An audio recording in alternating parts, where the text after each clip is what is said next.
bambara kuko umusaraba usobanuye Yesu yaravuze ngo uravuga umuntu wese ubambwa ku umusaraba ntabwo ari mwiza. Yego murakoze cyane. Agora ukuvuga ngo abapasiteri bashyiraho imisaraba rero bibereye mumva kabisa. Bari mumva batuye mumva kuko umusaraba ntago ari mwiza. Mbese ibaze nk'ubu Yesu umujama Yesu agubwiye ngo turaza kuzahura umushakira impano nziza uzampereza ukayipfunyika neza abantu bakakugira inama yajya gupfura agasanga n'umusaraba ndakurahiye uwo munsi ibyakubaho nibyabaye kuri Satani ava mu ijuru.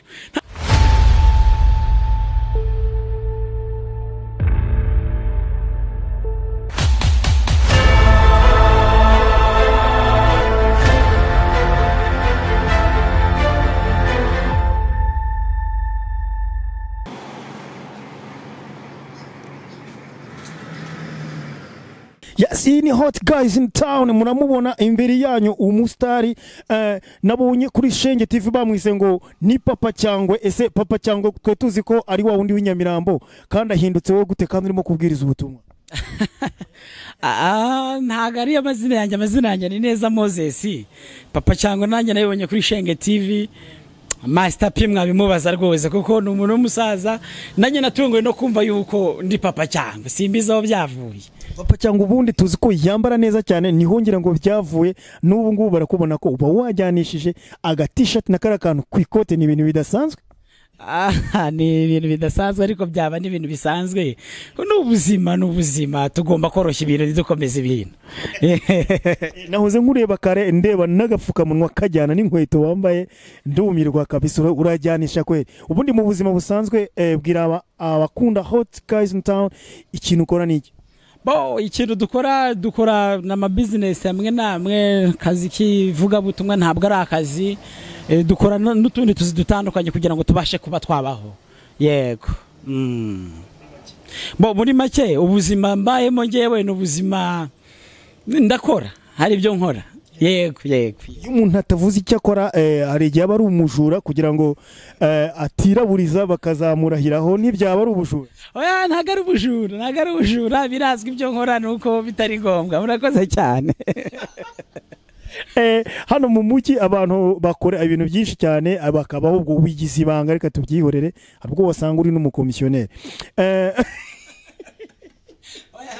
Ntago nzi gukomisiona oya ntago ari imana yanjye. Urubatse waba wubatse ufite abana bangahe?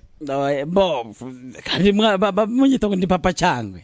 Ubwo nyine ndi Papa Cyangwe kuko mwabibaza Master P. Umuntu akubonye uko wambaye usanga abarokore benshi badakunda kwambara nk'uko wambaye. Ni irihe banga se wabivanye? Bakomeza ibintu. Ntabwo Imana iba mu myambarire. Imana fini y'abantu bose ushaka kuzinduka bavuze ngo urambara deshire ukayambara, urambara ikabutura ukayambara, urambara jeans ukayambara. Ntabwo igihe cyose ari kwashyira imisaraba ku makoti kuko ikintu cyose umusaraba ugaragaza urupfu imva n'abantu bambara amakoti igihe cyose bagashyiraho imisaraba nabo ni ikindi kibazo gikomeye. Tugomba kwambara ibintu byoroshye ntabwo ari impamvu yo gukomeza ibintu kubera yuko ahantu hose ari umusaraba ni ikibazo. Sanga pasiteri agiye ku mazi n'ikoti n'umusaraba bisobanuye n'irimbi umusaraba uba mwirimbo bundi ntabwo umusaraba wakaba ujya ku myenda abantu bambara kuko umusaraba usobanuye Yesu yaravuze ngo uravuga umuntu wese ubambwa ku umusaraba ntabwo ari mwiza. Yego murakoze cyane. Agora ukuvuga ngo abapasiteri bashyiraho imisaraba rero bibereye mumva kabisa. Bari mumva batuye mumva kuko umusaraba ntago ari mwiza. Mbese ibaze nk'ubu Yesu umujama Yesu agubwiye ngo turaza kuzahura umushakira impano nziza uzampereza ukayipfunyika neza abantu bakakugira inama yajya gupfura agasanga n'umusaraba ndakurahiye uwo munsi ibyakubaho nibyabaye kuri Satani ava mu ijuru. Ntago umusaraba ari mwiza rwose. Umusaraba ni ikintu kibi cyane. Iyo bivuze gutyo rero abandi baririmba bati bakunzi b'umusaraba bati bantu b'umusaraba abantu b'umusaraba umva ko ari abantu bakijijwe ubwo rutandukanye nabo.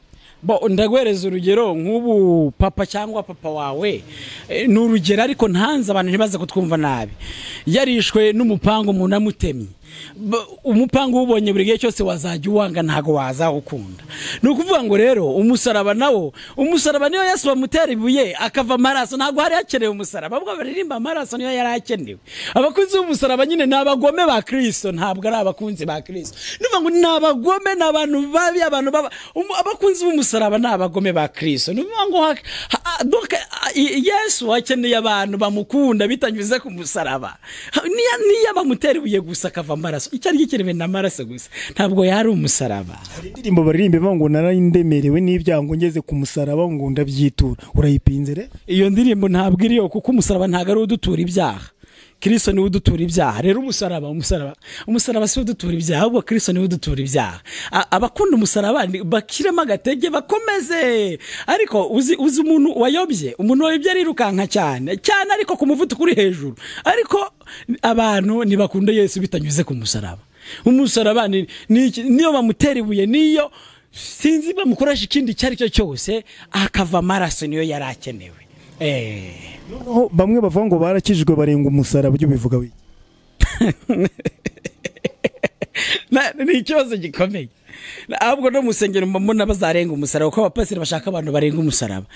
Wowe ntuzicarane n'aba bajama, ntuzagende gutya, wakwambara deshati n'icyaha, wakwambara ikabutura ukoze ishyano. Noneho rero washyiramo ingwefero ati reka namuvuga tubambara ingwefero. Nase no kwizuba abantu bareke kwambara ingwefero. Ingwefero ni umwambaro, ntago Kristo yaje gushaka imyenda n'imyambaro, yashatse umuntu ntago imyenda yarimo. Abantu kozanga ngo umuntu nguriya ngo numusire kwini ngo yiyambitse nabi ngo hoya niyambara uko ashaka. Buri wese afite uburenganzira bwo kwambara uko ashaka, ntabwo Imana iba mu myambarire. Umuntu wese afite ububasha n'uburenganzira kuko nkuko yigiriye mu iduka kwigura wese warayimuguriye, ngaho noneho bajye bagenda bagure n'ibiki byose. Nemera abantu, umuntu wese ajya byuka yambare uko abyumva, n'uburenganzira bwe rwose. Kubitera n'umuntu ahita abona ko ushobora kubura umuririmbyi, abaririmbyi nibo bambara gutyo. Kuririmba ndabikunda, ndabigerageza, hari indirimbo afite nanjye, ariko kuririmba ndabikunda, ariko ntago mbizi. Ariko ndabakunda cyane kuko hari abahanzi ngo abantu bishize mu mitwe ngo bahanzi ngo basekira ngo nabantu ngo badashobotse, ahubwo barana abakozi b'Imana bakomeye. Kuko hari impano z'umwuka nizo mu rusengero, impano za data no gukina umupira, no kuririmba zira ndirimbo zisanzwe nyine. Ikibazo arimo n'abarengera bakaririmba niba ari ibishego, niba ari biki simbizi, ariko barana bo nabakozi b'Imana. Abakozi b'Imana baririmba saa moya, noze saa moya kuri banana nibyo. Oya, izo buriya umukozi w'Imana bose tuba dufitemo n'abari gutana iyo bumvisha ariko bakagaruka. Ariko impamvu baziririmba, reka tuganire kano kantu nyakuba, impamvu baziririmba zino ndirimbo nibyo bikunzwe, nibyo abantu bakunze, nibyo bibonamo samo ya nyine, ugasanga ibintu byakomeye. Hari nimvishe ngo niba ari kunyonga amagare, niba ari ibiki simbizi, Imana yanjye tuvuga ngo nakaga birabyo no kwigisha ubusambanyi n'ibintu by'inaye ntambara ni ibibazo. Ngo na batatu ubwo simbizi, mwazamuhamagara uwayiririmbye simbizi, buri afite icyo ashakaga kuvuga, ariko irya ni ubutumwa butambukije. Rero hari ubutumwa tutarakenera muri iki gihugu cy'u Rwanda, kuko ntabwo hari gihe wibwira yuko uri gutambutsa message nziza abantu bakirundumurira mu bintu bibi, ugasanga abana barangiritse ibintu bibaye akajagari. Bariye barivuga ko bakunda urukundo, baririmba urukundo. Wowe urukundo ruvuga wiki? Urukundo uko baruririmba yaba ariko nabo barushyira mu bikorwa byakabaye ari byiza.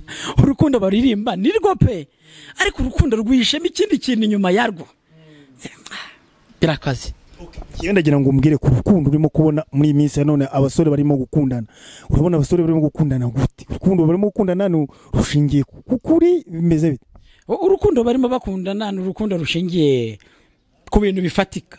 Yakubonye ufite amafaranga, yakubonye ufite akazi keza, n'urukundo rw'imibare. Basigaye batera imibare, nuvuga ngo umukobwa wese agutera imibare yabona bivamo, akavuga nuri ndamukunda. Ntago ari urukundo rero. Urukundo nyakuri ni urukundo ukunda umuntu ntacyo mukurikiyeho, ntacyo gize gute, ukamukunda bituvuye mu mutima, kandi ukamukunda kubera yuko ari we wabihisemo. Hari n'ujya kugisha inama ngo nzabanza mbaze aba muri quartier bahanti n'iki byose, wamubaza agata kubwira ngo urya wapi, ndabona no mu nzira mutahanyura ngo bikunde. Urwo ntabwo ari urukundo. Urukundo rwiza ni urukundo ukunda umuntu nta kintu ushingiyeho. Dufite abantu bakundana n'ukubeshya, babeshyana ko bakundana. Ubundi umuntu akunda ikintu azi, akunda umuntu bari kumwe. Iyo ukunze kuvuga ngo umusore araguterese n'umukobwa murakundanye uragiye nawe aragiye mutarabana ntago mukundana mamubeshyana aba ari amarangamutima y'urukundo ukunda umuntu mwari kumwe wabonye neza ushobora kumukunda ari umukobwa utazi yuko ari umunyamwanda kandi muhura ari umuntu w'umusirimu byatari ubwo nugera mu rugo nyine ugasanga ni umunyamwanda nyine mukunde niho urukundo rutangira urukundo ibintu reba urarara nabyo ubana nabyo sanga ni umuntu w'umujama yitahanira agacupa champagne cyangwa se akawisiki ntabyo waruzi kakanywa rubango mu cyumweru kimwe urakabimenye nyine ugomba kumukunda kandi n'umuteze rubanda ngo ayibwiye mwarene ngo bibwiye ngo so wanyu ngo mama nguzi ibintu ngo nasanze mu rugo ntago nyoko bimushinzwe nawe hari ibyo yihanganiye nawe ihangana nyine urwo ni rwo rukundo kunda nyine kunda aho nyine tangira ukunde wabwira icyo abantu bakundana n'abantu kuri Facebook online bakazahura bakora ubukwe nabyo byashoboka bitewe naho isigeze niba umuntu bamurangira ikibanza kuri Facebook kandi akubaka inzu ikaba nzima akayituramo nabyo byashoboka gukundana se ubundi ni iki ko ari uko amahame abantu bikireye amahame gukundana ushobora gukunda umuntu umuvanye ku rubuga umuvanye hehe n'uburenganzira n'amahitamo nkuko iyo urugo rwakunaniye ntabwo uhamagarageza gitifu umurenge aho kujya mu rukiko cyangwa se bikagera ukundi kuno bigenda urugo rero narwo wamuturagura mu muferege mwaba muri hehe mwaba muri stade yaba Rayon Sport na Peri byakinnye ukajya muri stade ukamutora iyo ngiyo ubwo nyine ibizakuza ingaruka ni wowe nyine urukundo rero abantu bakundana ariko babwizanya ukuri rero ntago abantu bashaka kukubwizanya kuko bakunde kashe amafaranga ibiceri akakuru kawe karimo gutrendinga ahantu henshi kuri WhatsApp uvuga ngo isezerano ritabaho ngo abantu basezerana ngo ntabwo ari ngombwa iryo jambo warisobanura neza yego nabivuze ariko baze kukurikirana ikigisho cyose kugira ngo abantu babashe kubimenya ari nabatangiye kubimbaza kugira ngo babimenye neza isezerano ryemewe ni isezerano Yesu yagiranye n'abantu ni udahemuka n'abandi n'abakomeye bahemukira abandi bitewe n'amasezerano bahinde bayubahirize rero ntabwo gusezerana gusa nta hano byanditse muri Bibiliya niko navuze rero ntibyemewe ikintu tutabona ntabwo cyemewe rero iyo ikintu kitahari ntabwo kiba cyemewe abantu ntibongere kunyumva neza mbisubiyemo rwose isezerano ryemewe ni igihe uhuye n'umukobwa cyangwa n'umusore mugakundana ubwanyu none se ba data n'abasugokuruza hejuru ariko bari bashaje abandi barapfuye kuki babanaga kandi ndibatandukane kandi batarasezeranye kuki ngo z'ubu ngubu zisezerana kandi zikagira gute zigatandukana nje navuze ni hari n'ukuntu uvuga kubyumva cyangwa nuko wabisomye navuze n'abantu ogira ngo basezerane batandukane ahubwo nibabwizanye ukuri babane turebe kitagirana amahoro byagira amahoro yagira amahoro kuko divorce zigeze ahantu leta byakomeye byabaye intambara ariko abantu bihuje ubundi baravuga jama cyangwa jama kaze ubundi twebwe twarihuje niba bitunaniye rero tubikemure nkatwe ibikavamo nta rwasarara nta nduru ariko bandi ngo turirukanga gushaka abavoka niki byose n'induru ni no gusebanya ni no gutagaciro rino guhemukirana abantu baje bakundana bibarimo apana abantu ntibazakundane kubera amasezerano hari abantu bavuga ngo nudakora ubukwe bumeze gutya ngo ntago twabana ngo bishe bwiza bihagaze gute ngo ufite inzu ngo ufite gute ni imibare urumva ubwo iryo ntago ari isezerano ni isezerano ry'imibare wese adukunda ntabwo yaratuzi ngo yarazi ko turi babi aradukunda iyo niyo covenant kandi isezerano rimenwa ikimenyetso kifashe isezerano nukumena amaraso rero nabo abasaza ba kera iyo babiri bakundanaga igihango bita igihango banywanaga baciye amaraso hehe kunda kugira ngo umwe atazagira gute atazahemukira undi nabo rero nibamena amaraso niryo sezerano nibyo rero batabishoboye ntago ari isezerano ntago ari isezerano ikintu ubwira abajene muri iyi minsi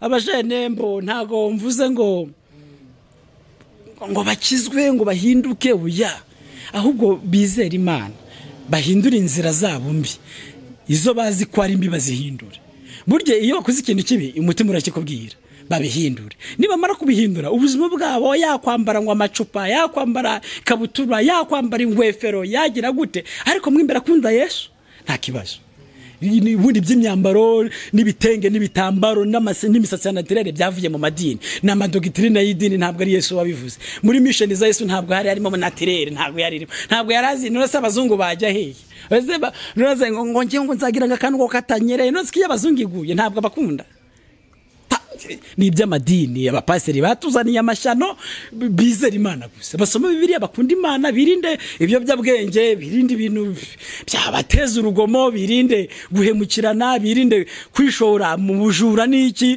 babeho nk'abantu beza kugira ngo igihugu cy'u Rwanda nacyo kizagira abantu beza ejo hazagira gute hazaza